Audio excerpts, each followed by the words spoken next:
Hello everyone. In this session, we are going to discuss some topics related to pressure measurement. So first of all, let us start with the introduction. Okay, let us first know what does pressure means, right? So basically, pressure is defined as force per unit area, right? In a proper manner, it can be defined as the normal force exerted by the system on a unit area, right, of the bounding surface. Okay, so it is nothing but the amount of force applied to a surface or distributed over it, and it is measured as force per unit area. So this pressure is directly varied with position, or we can say depth, within static fluid, and it is unaffected by the shape of the confining boundaries. Okay. So in SI system of units, the SI unit of pressure is Pascal. So let us see how much is a Pascal, right? Pascal is equivalent to 1 Newton per meter square. And 1 Pascal is defined as one force of 1 Newton per unit area, that is 1 meter square of area. Okay, so 1 Newton per meter square is basically a very small pressure. So kilopascal or megapascals are generally used. Okay, then atmospheric pressure. Okay, 1 atmosphere is approximately equal to 100 kilopascal, or we can say 1 bar, and 1 bar is equal to 10 raised to 5 pascal.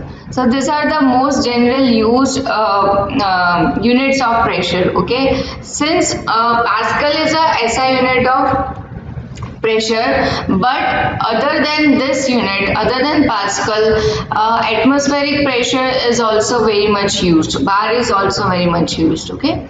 So 1 bar is basically equivalent to 14.7 psi, that is pound per square inch, or 750 mmHg.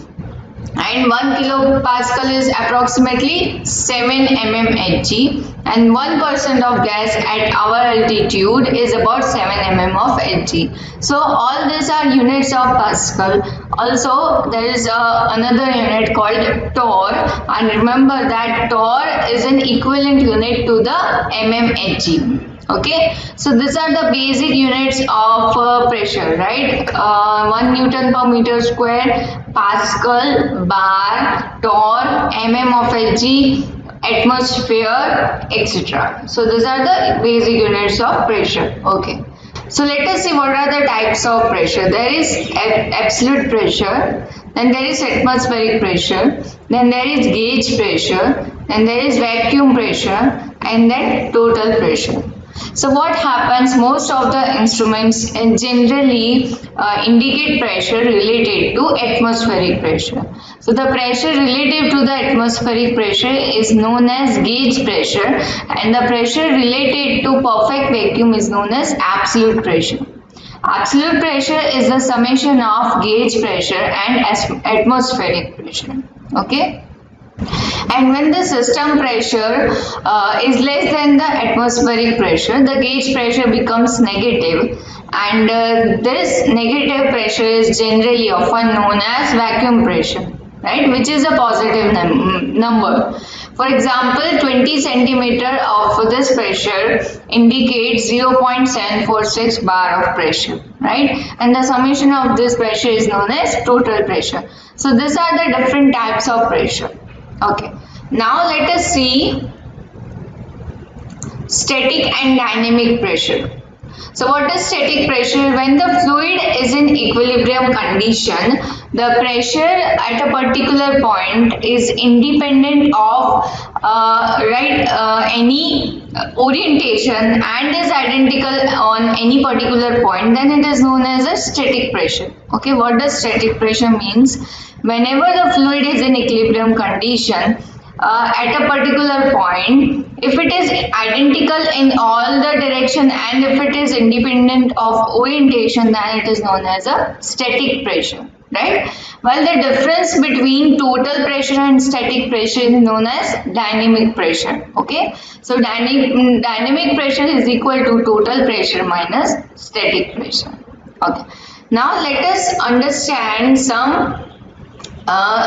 something about types of pressure measuring devices. So there are different types of pressure measuring devices. We will start with mechanical.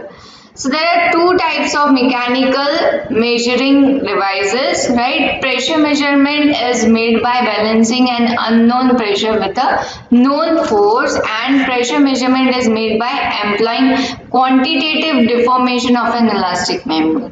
So these are the two types of mechanical pressure measuring devices, right? In one type, right, in one type, what happens? Pressure measurement is done by balancing a unknown pressure by a known force, while in other quantitative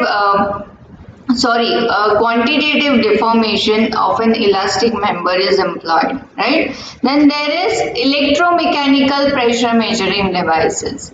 Now in this, mechanical means of measuring pressure and electrical means of indicating or recording detected pressure is employed, right?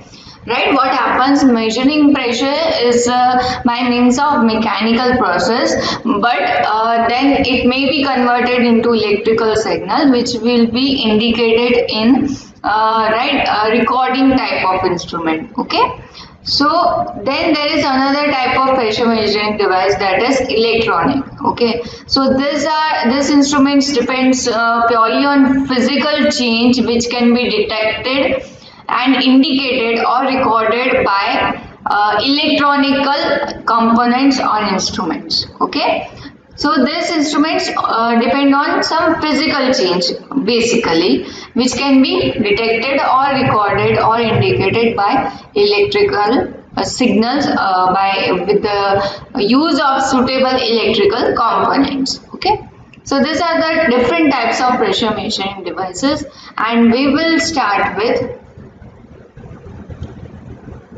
piezometer. So piezometer is also known as pressure tube. This piezometer is the simplest form of manometer. Okay, as you can see in this diagram, a simple schematic diagram of piezometer is shown. So it is a device, right? It is either a device used to measure liquid pressure in a system by measuring the height to which a column of the liquid rises against gravity. Okay, or a device which measures the pressures of groundwater at a specific point.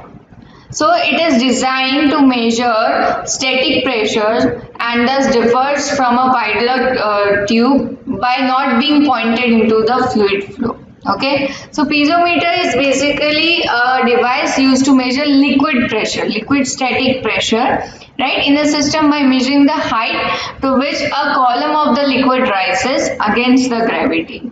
Okay, so as you can see in this diagram, there is a point A, right? A is a point, then G is the acceleration is due to gravity, H is the rise of liquid in piezometer glass tube, and rho is the density of liquid. Okay, so in this piezometer, if pressures considered in the cylindrical vessel is PATM plus PA and that of piezometer tube is PATM plus gamma H, then they will be equal, due to which the overflow of the fluid does not take place, right? So PATM plus PA, it will be equal to PATM plus gamma H.